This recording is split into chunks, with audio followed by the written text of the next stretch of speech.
morning, good afternoon, or good evening, and welcome to Inside the Writer's Studio, the podcast where we talk with writers about their lives, their craft, their business, and their latest work.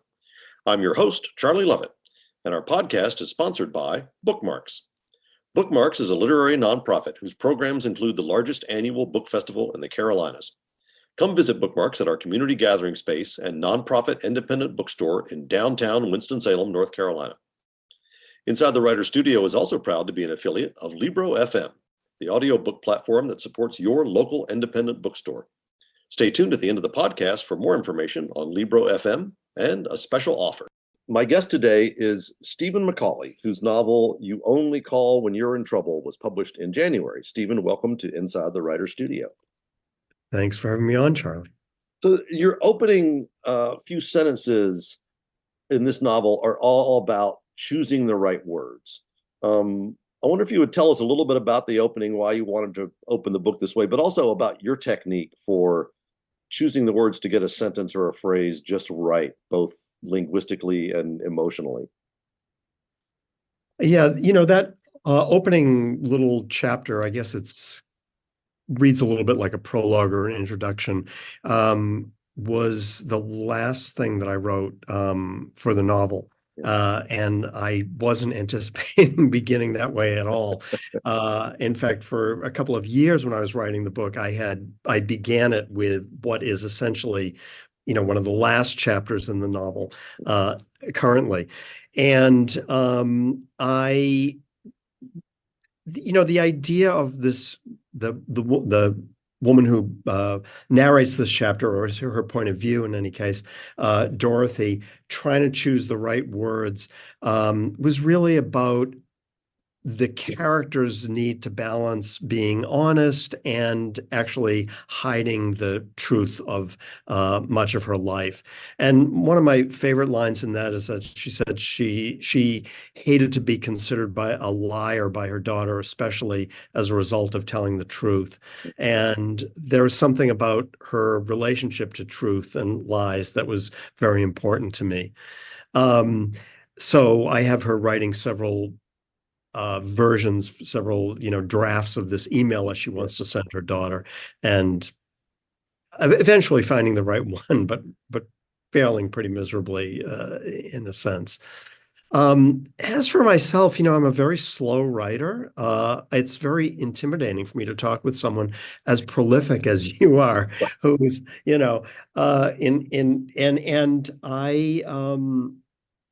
I take a long time trying to get the wording right and in my sentences. And I think that is especially important because I write in a kind of what I hope comes off as a somewhat comedic vein, or at least there's certainly an element of the comic in a lot of my work. And, just as in, I suppose, stand up, which I have never done, myself, that timing is really, really important. And so getting the right number of words in a sentence to land what you hope is a kind of punchline is very important, and something that I work on a great deal. Yeah. So tell us a little bit about the setup and about the main characters of You Only Call When You're in Trouble. Yeah, there are three main characters. I suppose the real heart and soul of the novel is Tom, and he's an architect who is approaching his mid-60s, like me, although I have said before we're approaching it from different directions, unfortunately. And he's spent his whole life taking care of his younger sister, Dorothy, who is a lovable, optimistic, encouraging person, but someone who has been pretty irresponsible her whole life in terms of finances and career choices. And Dorothy has a daughter who's now 34 years old, and she is kind of the love of Tom's life. Someone he has taken care of since she was a baby, really, and been there as the person who she could fall back on when her mother has failed her in various ways. And so it's about the moment in Tom's life when he decides, you know what, have this one last chance. He's an architect. I have this one last chance to build what is essentially my masterpiece, and leave a footprint on the planet, in that way. But I can only do this if I disregard any cries for help. And of course, that's when the sister and her daughter call him. And, will he answer the call? Yes, of course. Yeah, yeah. So we'll talk about Dorothy for just a minute. This is the sister, and we meet her in this sort of prologue that you were just talking about, and she's talking about this alteration to a building that she's involved with, which she doesn't particularly care for. And she says this great thing. She says she'd do what she'd always done, fake loving it in the hope that eventually she really would. That hadn't worked with her first boyfriend or ex-husband, but had been an effective strategy with Sushi and T.S. Eliot. I mean, obviously we see the comedy coming in there, but tell us about this idea of Dorothy and fake loving. Why did you want that to be sort of? It's one of the first things that we learn about her. Yeah, again, it's really this question of her relationship to truth. And I just find that I pursue this in a lot of my novels and in various different ways. And I think that for me, like the real journey of the character is going from this place where she feels that faking liking something is more or less the same thing as really liking it, to facing some real hard truths about herself. And I think that's kind of the journey for all of the characters in the book. What do you really want? What is it that you've really created in your life? I think that when you get to be a certain age, like the age I'm at, that a lot of chickens come home to roost and you begin dealing with the consequences of your actions. And I think Dorothy is beginning to feel the consequences of some of her less than truthful, less than truthful ways she's lived her life. Yeah. So that line, those lines that you read were just kind of my way of introducing, in a somewhat ironic way, I suppose, what that looks like for her. So Dorothy is about to go into business with this sort of self-help, I guess, guru, for want of a better name, named Fiona. And Fiona says something that really stood out to me. She says, "I'm good at bullying people," and then you go on to write, "Like most professionals who work revolves around self-help, it was true of Fiona." Tell us a little bit about this dynamic between Fiona and Dorothy, and why it is that you think Fiona's chosen career kind of amounts to bullying. Well, there was a period in my life, I think, I mean, this was quite a while ago, maybe like the 1970s even, when there were a lot of self-help books on the market, and I was young at that point, and I was trying to, find the right path in life, which, by the way, is something I've completely given up on, obviously. But, and, read things like I'm Okay, You're Okay, and some of these other big self-help books. And it just strikes me that the the purpose of all of these is to convince you that there's something wrong with you, that you're not living your life in the proper way, sort of like diet books, or fitness books. Like, there's something wrong with your body, there's something wrong with your with the way you're eating and so on, and I'm going to tell you how to fix it. And to me, there's a an inherently bullying quality to that, which is masked as altruism, like I'm gonna save you in some way. And that's Fiona's mission, when her real motive just seems to be her own, make a livelihood. And she hoped to be a little bit more famous and successful than she actually is, like most of us. Speaking for myself. So now we'll get to now Cecily. This is Dorothy's daughter. And she says something early on, that sort of connects with her her academic career that she's always been fascinated by people who act in opposition to their own best interest. And I wonder if that is an idea that plays out in the lives of all the characters in this novel. And if you could speak to that a little bit, and also speak to, do you think it's something universal that we're all guilty of at one time or another? I think we're all guilty of it, you could say, uh, in one form or other. Yeah, at different moments, for a variety of reasons. She was referring to it specifically in this academic book that she wrote that became a kind of surprise success, in terms of politics. You know, why do she was examining specifically, why do women vote for political figures who maybe don't have the best interests of women at heart. And I think that ultimately what she's doing is examining her mother's life and her mother's motivations, because her mother goes into these businesses that ultimately fail. Her mother has had problems with men and with drugs, for a lot of her life. And I think that, her academic exploration and the line that you quote is really her attempt to look at her mother's life with a little bit more clarity and try and understand it. You Yeah. know, why doesn't her mother make sound financial decisions? Why is she always investing in some questionable business or, yeah, investment scheme? There's a scene early in the book with Cecily, which we could talk about for several different reasons, but I want to focus on it for a second. And that is when she has lunch with her boyfriend's mother.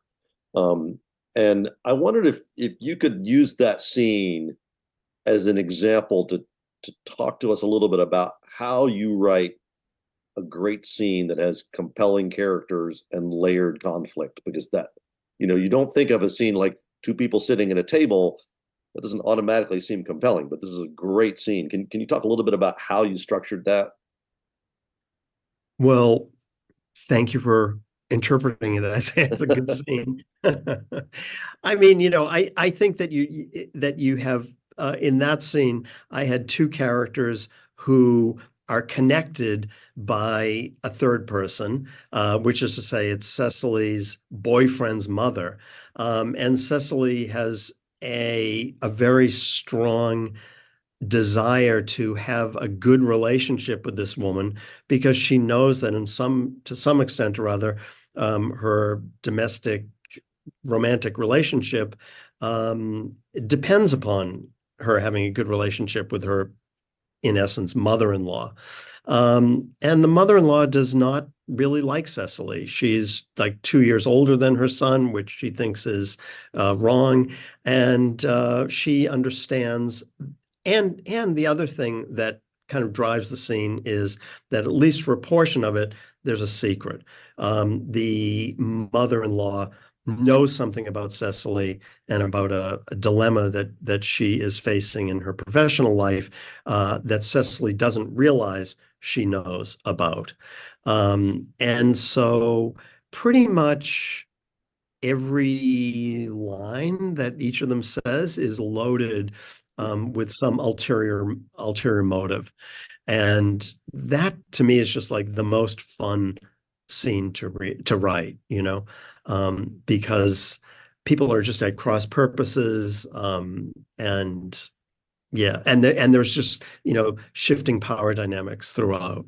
Yeah. Although actually Cecily's boyfriend's mother really has the upper hand almost from the beginning. So I mean, that having just come off of doing a stage adaptation of one of my novels, that scene made me think about playwriting a lot, because, when playwriting, you want to, it's all about economy, right? You have a limited amount of time, and so you want every line that somebody says to have multiple layers of meaning. And I love moments in playwriting where characters don't listen to each other, and it was all yeah, going on in that scene.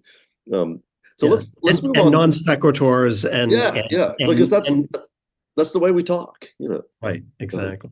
Yeah, let's move on to Tom, who, as you said, is, if there is a central character in the novel, I think it's Tom. Tom is one of those characters that, um, the kind of character I really like, because I love him, and at times I want to grab him by the collar and say, no, do this thing over here, you're doing it wrong. Um, right. But Tom is an architect, and I wondered if you could talk about the parallels between the career of an architect and the career of a novelist. Yeah, I mean, they're obviously they're both creative professions.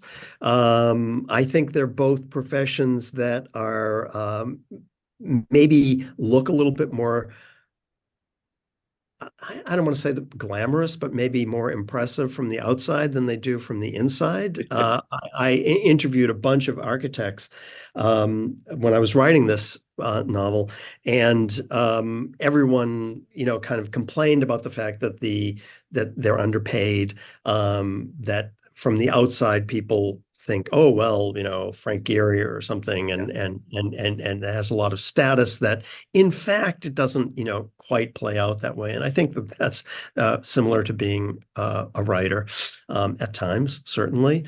For me, it was important that he be an architect because buildings and houses and home, is just central to me in everything that I've written.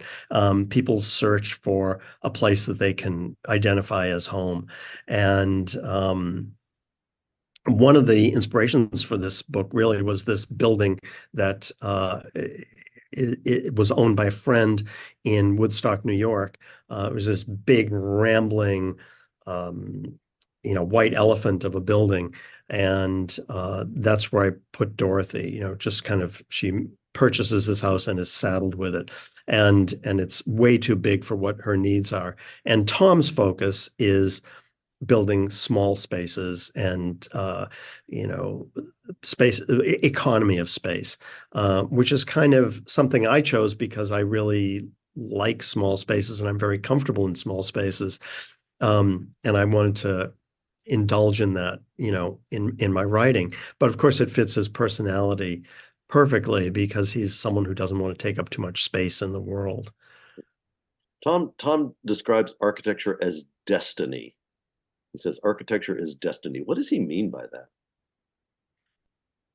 Well, I mean, I think that architects would like you to live in their houses as they imagine you living in them. And, the most extreme, or certainly an extreme example of that is, Frank Lloyd Wright, who, like, is the furniture is just built into the walls. You can't change it. You've got to sit here and look out that window and so on and so forth. And I think to a surprising degree that this is true for me, that where I'm living determines kind of the quality of my days and what my habits are to some extent or other. And so I think it's both a truth that he's speaking, but also maybe a little bit of a kind of, wishful thinking.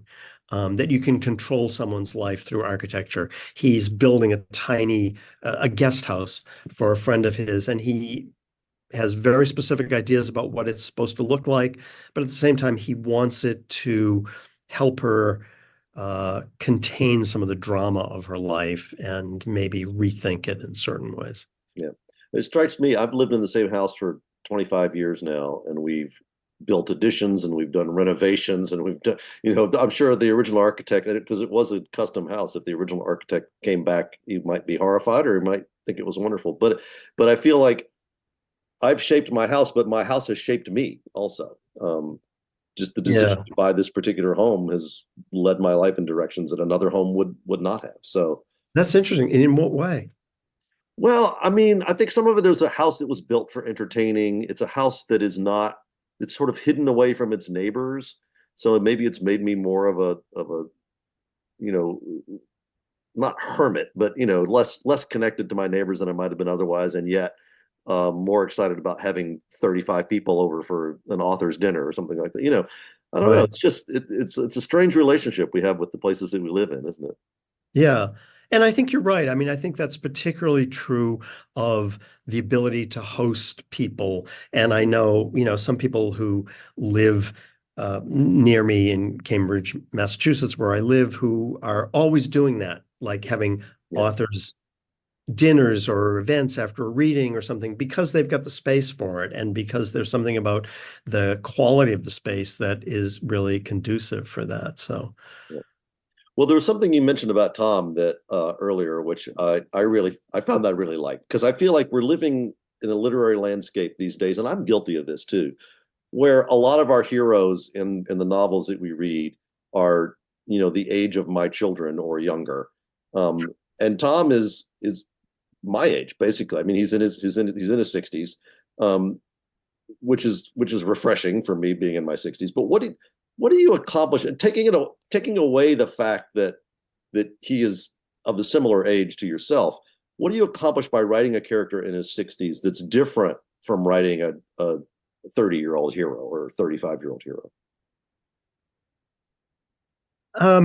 in a well, I'll just start off by saying personally, what it accomplishes for me is that this is my eighth novel. It's technically my 10th novel because I wrote two that were published under a pseudonym. But and what I realize, of course, should have been obvious to begin with, is that in each of my novels, the main characters are aging at about the same rate that I'm aging.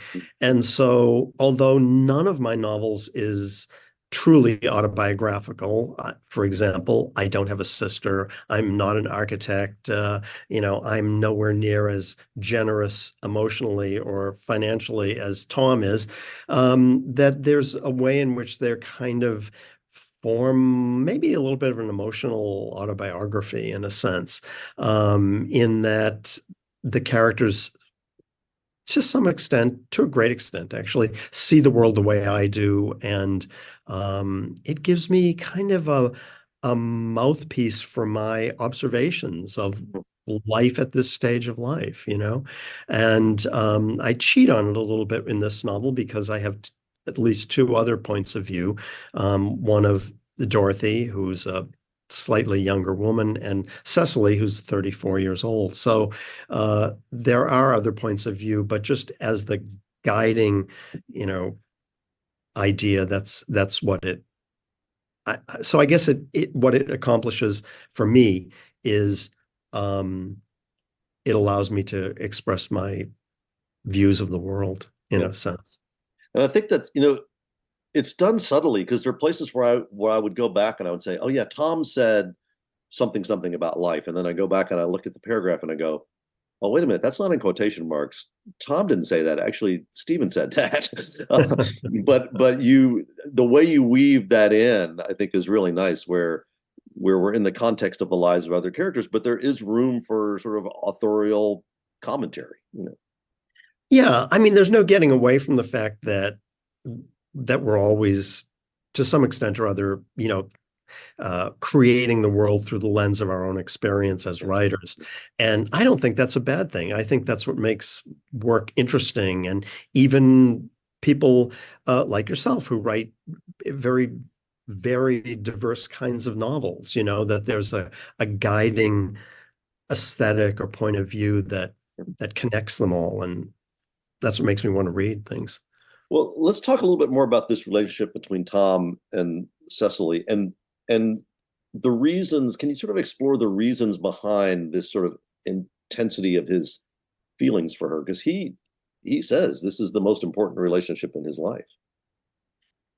Yeah. So there are a few reasons for it. One is that uh, Dorothy, his sister, has this child, raises this, is claims that she can't contact the father. There's a whole complicated reason for that I won't get into, but is, very much a single mother, raising her daughter on her own.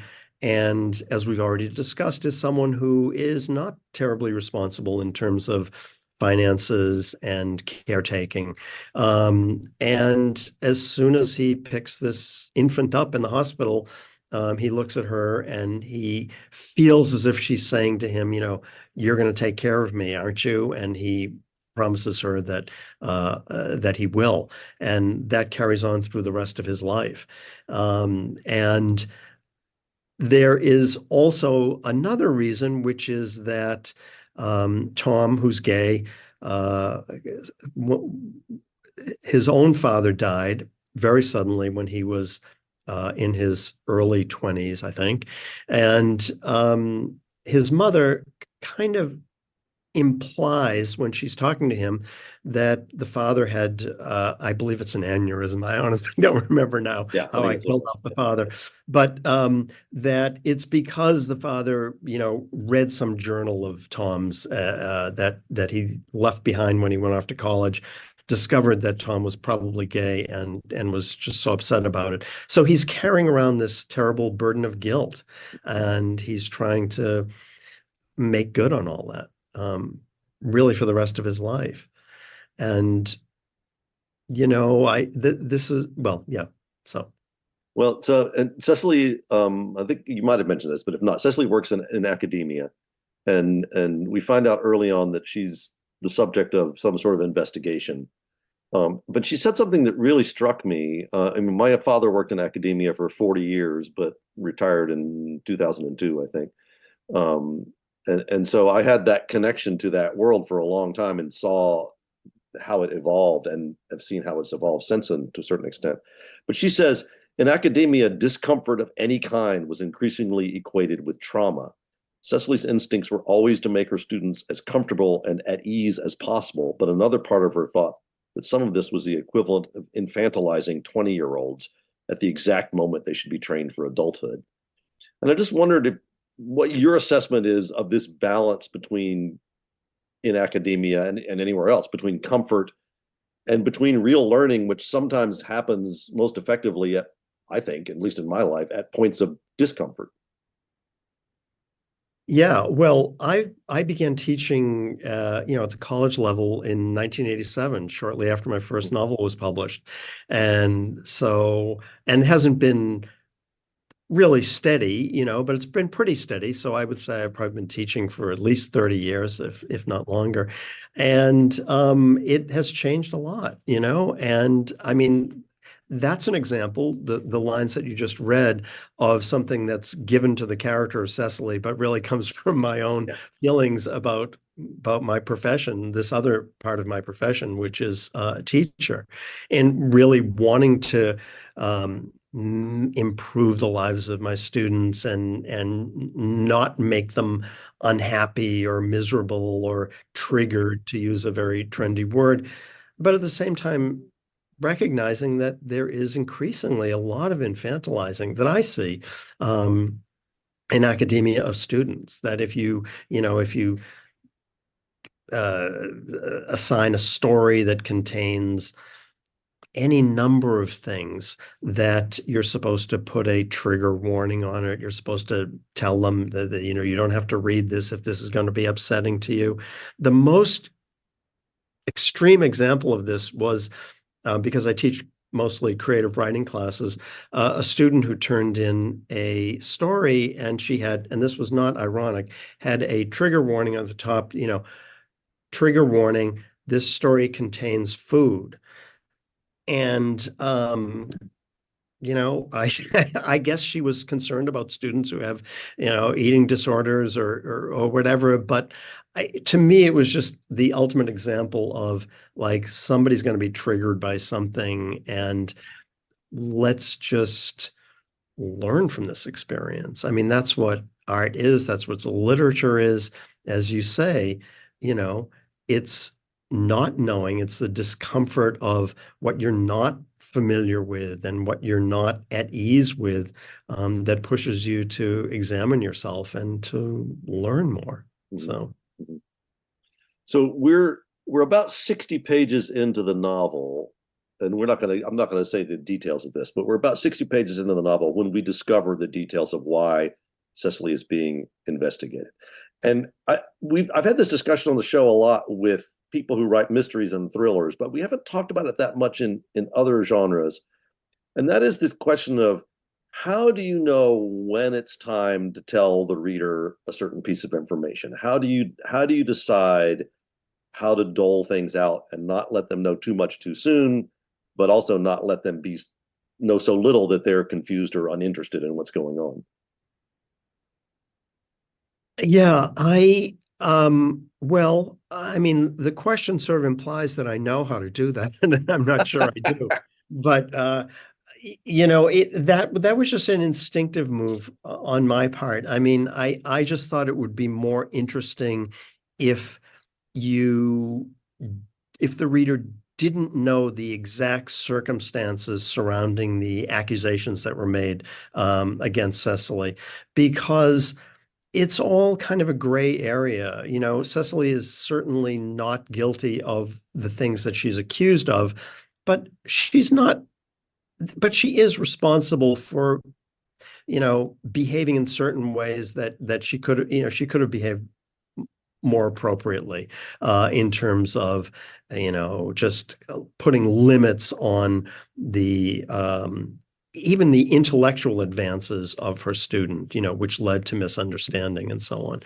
And I wanted the reader to be a little bit unclear about maybe there was a possibility she had done something, sexually inappropriate, which was the Mhm. accusation. Um, and that it would benefit the story to kind of hold back that information some. Yeah, yeah. Um, so Tom is dealing with the presence of this new and younger employee in his architecture firm who might potentially end up taking his job. Cicely's dealing with a younger student who might put an end to her job if this investigation doesn't go her way. What role does this, just to use a trendy 70s term, this generation gap and the perspective of different generations play in the novel?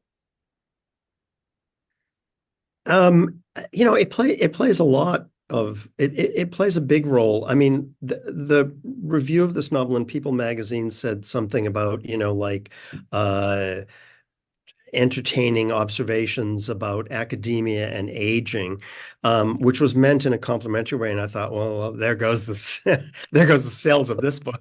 Um, who wants to read about that? But yeah, I mean, it's a lot about, look, I mean, I don't know if you experience this, but as a person in his 60s, I certainly experience even a certain amount of guilt about wanting more success or wanting people to read my books, thinking that, like, well, just, you've had your moment. Um, Open the door for the next wave. And I mean, some of that happens inevitably anyway. But it is a question that I wouldn't say I struggle with, but I certainly think about a lot. And ultimately, you just kind of move on and do the next thing. But and I'm at a point right now where, as I said, I've been teaching for many years, and um, some of my students are getting published now and are getting more attention than I'm getting and so on. And you have to kind of readjust what your role is in their lives. And fortunately, as I've gotten older, I have just been able to enjoy that more and more, like enjoy their success and welcome it. You know, Yeah, one of the things I've enjoyed about being in the writing community is, as you might guess from the way I'm dressed today, I'm a runner also. And when you go out into one of these big road races, you're not, people aren't competing against each other. People are all cheering for one another, and it's all about just finishing the course and maybe competing against the clock. And I feel like writing is that way too, that it's a very supportive community that when I talk to other writers, even if they're writing something very similar to me, I don't see that as a competition. I see that as like a brotherhood, yeah, Um, that's the ideal, yeah, I yeah. mean, I think it would be maybe a little too optimistic to think that there's not a certain amount of competition, Well, I among mean, writers. you want people to read your books, Yeah, and yeah, there's a limited number of people and a limited number of hours of reading that they're going to do. So yeah, right. certainly. Um, Yeah.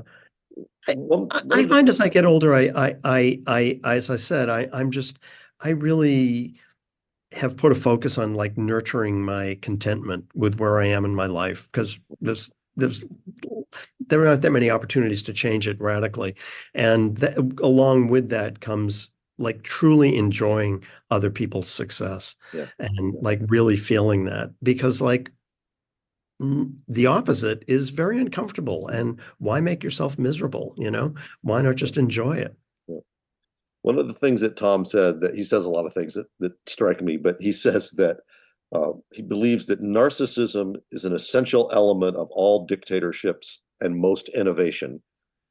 And I wondered if you could unpack that for us a little bit, and also tell me if you think it's an essential element of novel writing. I mean, Oh, don't you? I mean, oh, yeah, I mean, you're sitting in a room by yourself, creating conversations and situations for imaginary people and expecting others to spend a piece of their lives, reading it and engaging with it. And I think that there's something incredibly arrogant about that. I think it's wonderful, and but I think as someone who throughout his life has struggled with a lot of just like I am not worthy kind of self-esteem, issues, it's a real double-edged sword, that it's like you feel like, oh, why would anyone want to read my work? And then at the other hand, it's like, why wasn't it on the Times bestseller list? It's that kind of feeling. So, yeah, it is. It's funny how you can hold in your mind at the same time, well, my book is so much better than these bestsellers over here. And then you can be simultaneously thinking, why would anybody want to read this thing that I just made up? Can't they see that it's phony? I made it up, you know? right. And writing contradictions like that for my characters is one of the my favorite parts of writing, is just sort of like diving into that and appreciating the truth of it and also the comic potential in it because it's both touching and sad in some respects and also absurd and very funny. Yeah. Well, you mentioned comic potential. I want to go back to your use of humor for just a second. We heard it in that quote about T.S. Eliot and sushi. Um, but I'm curious how you know not only when is it time to drop in a joke or a bon mot, but when I'm watching a play on stage, I can see whether one of my jokes is landing or not because I get this immediate reaction from an audience. But how do you know in a novel if it's working? You talked about timing before. How do you know the timing is right? How do you know the joke is landing when it's just ink on a page? That's the great thing about writing a novel. You don't know, so you don't have to, you know, face the humiliation of something that you thought was just hilarious, falling completely flat on its face. I've written a couple of plays, like children's musicals, actually. I've worked with Yeah. some friends on these children's musicals and that were comedic.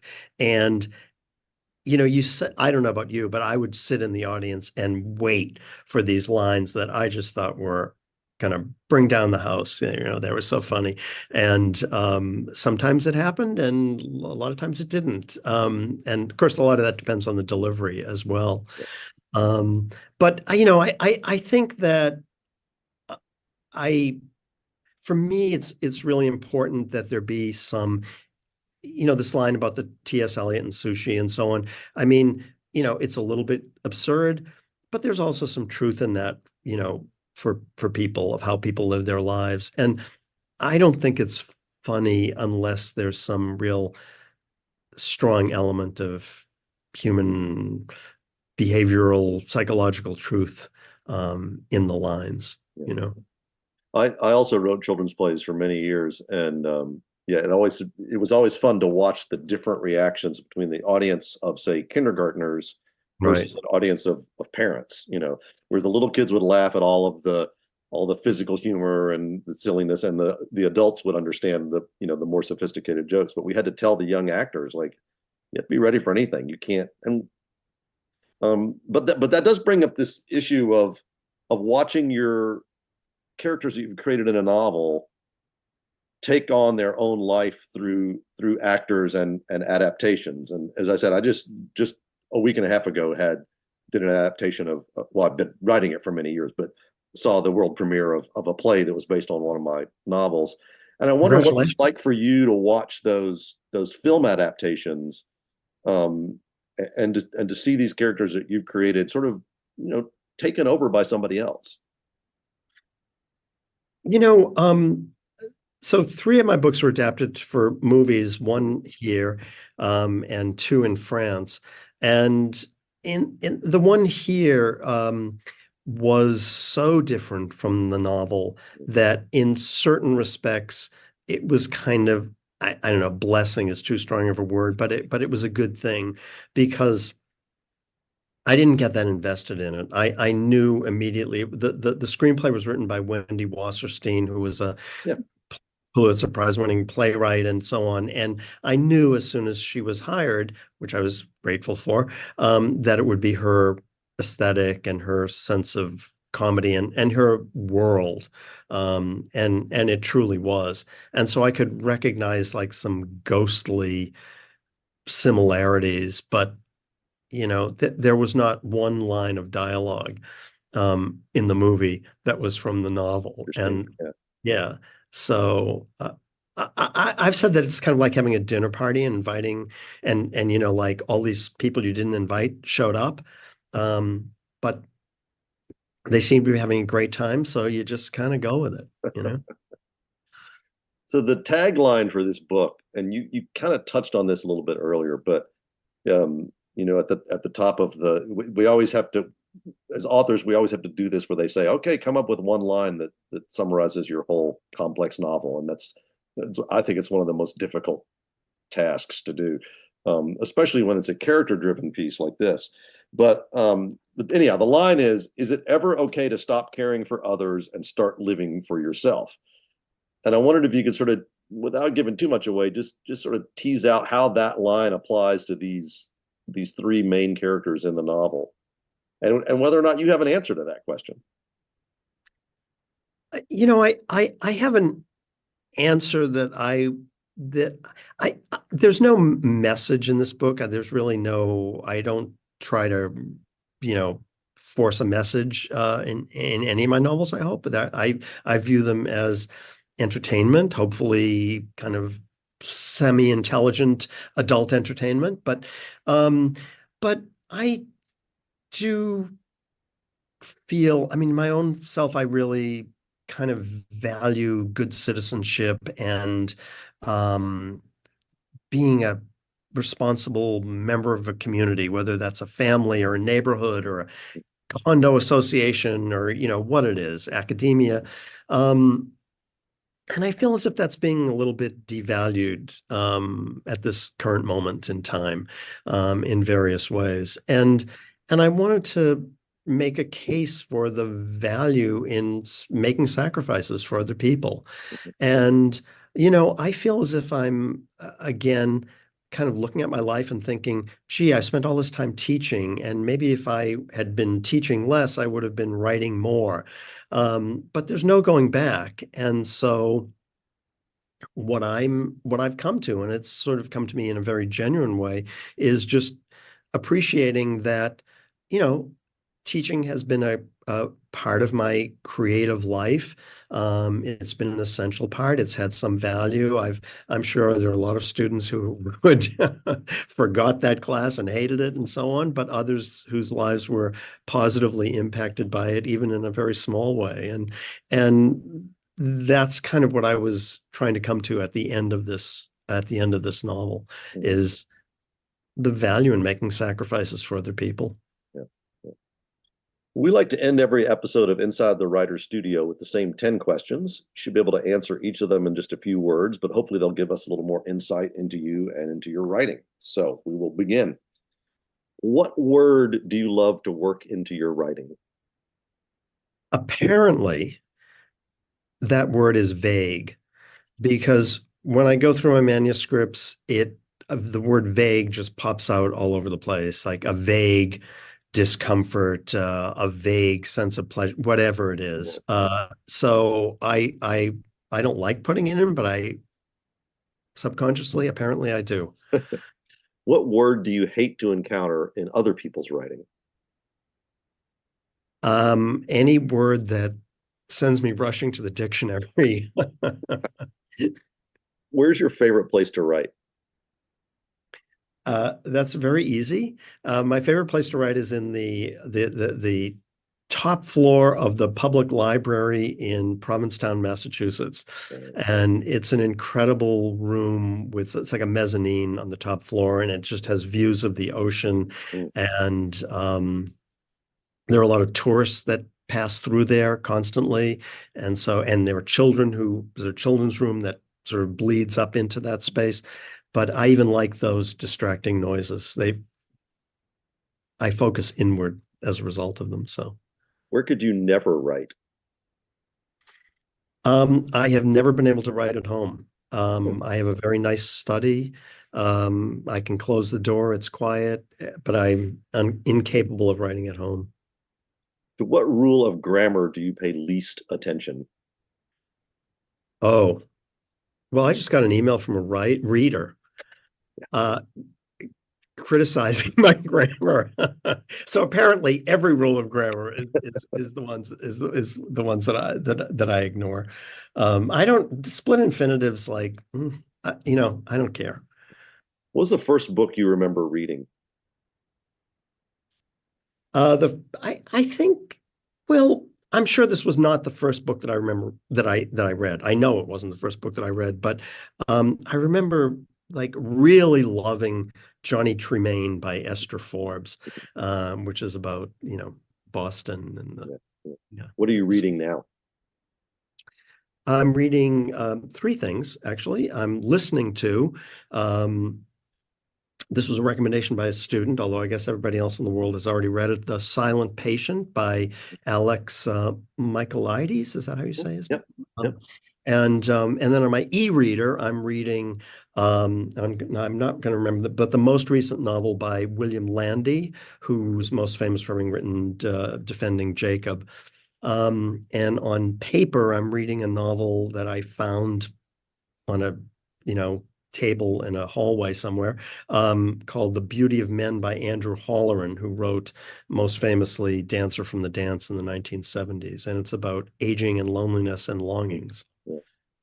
What book would you like to have written? Well, I should say like Madame Bovary or something, but in fact, like what came to mind instantly was Rosemary's Baby, Oh yeah. um, Yeah. which I think is like a perfect thriller kind of. What sort of book would you like to write, but probably never will?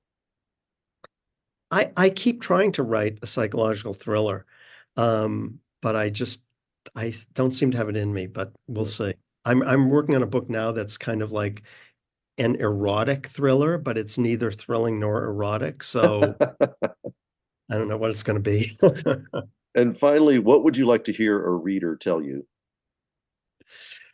I've gotten a few emails from people saying they miss my characters after they finish the novel, and that pleases me enormously because, as you indicated, my books are character driven. So This has been Inside the Writer's Studio. I'm your host, Charlie Lovett, and my guest today has been Stephen McCauley, whose novel, You Only Call When You're in Trouble, is available wherever books are sold. Stephen, thanks for joining us. thanks for having me. Inside the Writer's Studio is sponsored by Bookmarks, a literary nonprofit that runs the largest annual book festival in the Carolinas and operates a community gathering place and nonprofit independent bookstore in downtown Winston-Salem, North Carolina. To find out more about Bookmarks and all its programs, visit www.bookmarksnc.org. Inside the Writer's Studio is proud to be affiliated with Libro FM. Unlike other audiobook platforms, Libro FM supports your local independent bookstore. Whether you buy a single book or, like me, a monthly subscription, you can link your account to your local store or to Bookmarks to support literary community. For a special 2-for-1 offer, go to Libro.fm and use the discount code WRITERS.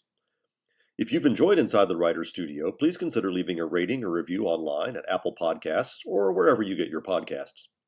Inside the Writer's Studio posts new episodes on the 1st and 15th of every month. I'm headed to the beach this week to read books for our upcoming episodes. But until then, thanks for listening, and may you read with wonder and write with passion.